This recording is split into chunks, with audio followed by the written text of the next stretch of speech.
The wedding night was not a celebration, it was a sentence. The torches along the marble corridors burned low, their flames licking shadows across gold-framed walls. Incense filled the air, heavy and suffocating, as if trying to mask the stench of fear. Behind the silk curtains, a young queen stood trembling, her breath shallow beneath the weight of embroidered veils. Outside, courtiers whispered prayers, not for her happiness, but for the purity of the royal bloodline. Tonight, she would be crowned in sin. The sound of footsteps echoed. Each one drew closer, deliberate, royal, inescapable. When the door opened, she did not see a stranger. She saw her brother, the man she had shared childhood laughter with, now commanded by fate to become her husband. The air between them was thick with the unspoken horror of what was about to happen. Yet neither spoke, neither dared, because in this palace, love was weakness, blood was everything.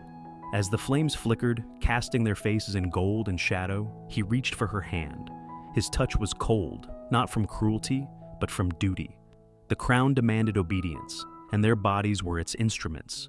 Outside, the priest murmured blessings, calling the union divine. Inside, two souls trembled before a god of power they could not see, but could feel pressing against their hearts like iron chains. This was not lust, it was law. The silks rustled, the candles hissed. The throne's lineage demanded purity, and purity, in the twisted logic of empire, meant keeping royal blood unsullied by outsiders. The court called it sacred union. The scribes called it destiny. But in her eyes, glistening under the trembling flame, it was nothing but a curse wrapped in gold. She looked toward the window, where the moon hung pale and silent above the empire that worshipped her suffering. Somewhere beyond the palace walls, ordinary women laughed, loved, and chose. But queens did not choose. Queens were chosen by men, by priests, by the will of an empire that fed on their bodies and called it divine right. Her brother's voice broke the silence, low, restrained, almost pleading. "It must be done," he said, as though seeking forgiveness from the gods neither of them believed in anymore. She nodded once, her eyes hollow, her crown gleaming like a shackle. That night, the kingdom slept beneath stars that did not blink. The palace hummed with distant prayers and the rhythm of ritual. And as the first light of dawn crept through the window, the queen lay awake, her soul split between duty and disgust. History would call her union sacred, but in truth, it was the beginning of a long and silent scream, one that would echo through generations of royal halls, whispered through bloodlines and painted into portraits. Because in the world of kings and queens, purity was not a virtue. It was the most exquisite form of corruption. To understand her horror, we must step back into the temples, thrones, and tombs of a world where sin wore a crown and virtue was rewritten by power. Royal incest was not born from desire. It was born from fear, the fear of dilution, of losing divinity, of letting common blood taint the sacred. For thousands of years, rulers across civilizations convinced themselves that their bodies were vessels of gods, their veins filled not with blood, but with holiness. And so they sealed their fates within their own families. In the scorching deserts of ancient Egypt, this belief was law. The pharaoh was not merely king, he was Horus made flesh, son of the sun god Ra. His sister was the goddess Isis reborn. When they married, it was not man and woman, but God and goddess reuniting in divine cycle, or so the priest said. The temples thundered with hymns, golden statues gleamed in torchlight, and the people bowed, believing heaven itself had blessed the union. Yet behind those sanctified doors, a different truth whispered. The royal brides, sisters, daughters, nieces were offered to their own blood not out of love, but loyalty. Their wombs were the empire's vault, their children its inheritance. Cleopatra herself would marry two of her brothers, both called Ptolemy, to maintain the illusion of sacred blood. History remembers her beauty and brilliance, but rarely the suffocating ritual that chained her to her family's twisted destiny.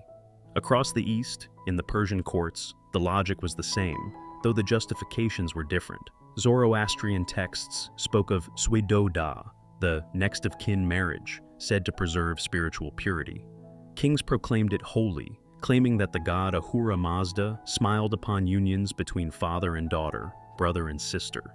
To outsiders, it was abomination. To them, it was divine mathematics. the equation of immortality through sameness. The closer the blood, the stronger the throne. But divine bloodlines were never truly divine, only desperate. As empires spread into Europe, the same obsession took root, wearing new masks. The Christian monarchs of Spain, Austria, and beyond, the Habsburgs, turned purity into politics. They married cousins, nieces, even uncles, until their dynasty became a mirror of its own decay. Their portraits, once painted to glorify divine right, became grotesque evidence of its cost. The infamous Habsburg jaw, a twisted, protruding deformity, was not merely a genetic curse. It was history made flesh, the price of centuries spent worshiping blood over love. In every era, the story was the same. Power built its throne atop the altar of human suffering. The priests prayed for purity, while the palaces burned with secrets. The gods of men changed from Ra to Christ to crown, but the ritual remained. A sister's hand placed into a brother's, trembling. A father's blessing for his daughter's destruction. A mother whispering to her child, "It is your duty." The justifications echoed through marble halls and golden temples. God wills it. It keeps the kingdom strong. It preserves the sacred line. But beneath every divine decree was a single truth: fear. Fear that their power was mortal. Fear that if they let the blood mix, the illusion of godhood would dissolve. So they chose to become their own gods. And in doing so, they corrupted the very purity they worshipped. In temples, they prayed for light. In bedrooms, they drowned in darkness. It was not God who demanded these unions. It was man's hunger for eternity, disguised as holiness. And for every throne preserved by incest, a queen's soul was buried beneath it. Because in the eyes of kings, blood was sacred, even when it ran through tears. She had been destined for glory since birth. From the moment she took her first breath in the perfumed chambers of the palace, she was told that her life was not her own. Gold-threaded curtains framed her cradle. Courtiers bowed before her tiny hands. They did not see a child. They saw an heir, a symbol, a living vessel of the divine bloodline. Her name was sung in the halls as prophecy, not personhood.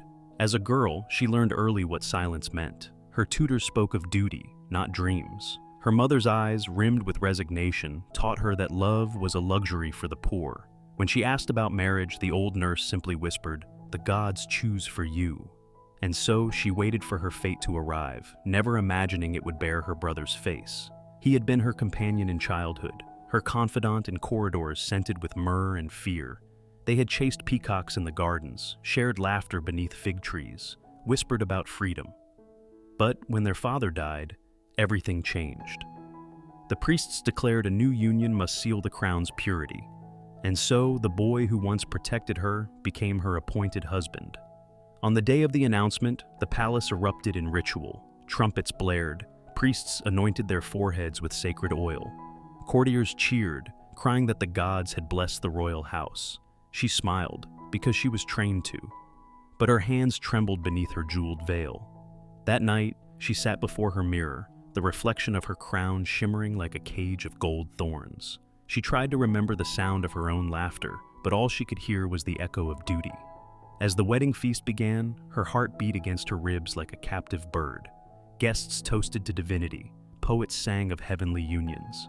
And in the midst of that deafening joy, she felt utterly alone. When the ceremony ended, she was led to her chamber, her skin perfumed, her hair braided with threads of gold, her pulse a whisper of rebellion. Her brother followed, pale and solemn, his face a reflection of the same horror she felt. Between them stood the weight of 1,000 ancestors demanding obedience. He spoke first, voice cracking, "It is not our choice." She closed her eyes and answered, "It never is." The next moment was silence, the kind that feels alive, breathing down your neck. The candles flickered, the curtains swayed. And as their crowns rested side by side upon the marble table, she realized that royalty was nothing but a gilded form of servitude. The morning after, songs of praise filled the palace. Priests called her the Holy Bride, the Mother of Gods. Her name was carved into stone, draped in sanctity, yet inside, she felt only emptiness. Her duty was done, her will erased. From that day, she carried herself like a ghost, moving through gilded corridors with eyes that no longer saw. Her face appeared on coins, her likeness painted in radiant colors, but no artist captured the truth. that behind the silk and jewels lived a woman mourning her own soul. History would never write her tears. It would call her blessed. But beneath every title, every hymn, and every gilded page, she remained what she had always been, a queen with no choice. Empires do not confess, they disguise. And so the queen's nightmare was hidden beneath layers of ritual, poetry, and prayer. The royal marriage, born of command and corruption, was never spoken of as sin. It was called sacred harmony, divine continuity, the will of the gods. The truth that a woman was forced into the arms of her own blood was buried under marble and incense. The palace learned to smile through horror. The court chroniclers, men of elegant lies, dipped their quills not in ink, but in obedience. Every word they wrote turned pain into piety. In the grand temple, priests lifted their hands to the heavens, chanting blessings for the holy union. They spoke of cosmic balance, of blood unbroken, of divine perfection flowing from brother to sister, husband to wife. The people, kneeling in reverence, believed. How could they not? The same hands that crowned their kings also wrote their history. Behind the temple walls, the queen's body became a kingdom of whispers. Midwives entered her chambers in silence, carrying both reverence and fear. When her stomach swelled, the court rejoiced. They called it a miracle, proof that the gods favored the royal line. No one dared call it what it truly was, the consequence of cruelty sanctified. To the outside world, the empire radiated glory, marble palaces, sunlit processions, paintings of divine families bathed in gold. But in the dim corners of those halls, maids whispered and servants prayed for forgiveness for what they had witnessed. The same empire that outlawed sin among its people practiced it in its own bedchambers. It was not the first time power wore the mask of holiness. Centuries later, Europe would perfect the art.